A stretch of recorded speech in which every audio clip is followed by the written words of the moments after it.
What's all this mean for the Pacers? Worst thing in the NBA is when you're just good enough, as in just good enough to make the playoffs.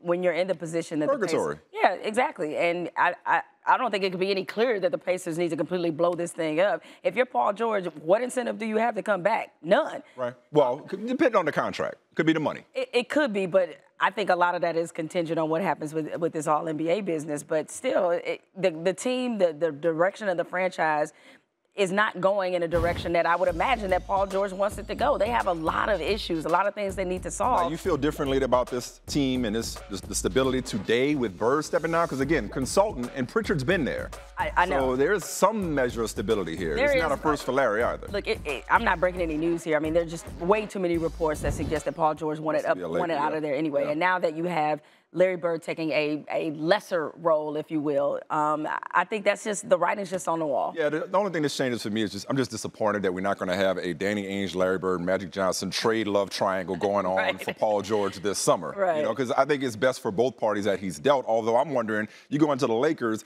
just like Dame Lillard in Portland. You're not going to win anytime soon, not with Golden State as presently constituted. Going to Boston seems to make more sense to contend now, especially if you want to finally topple King James in the East.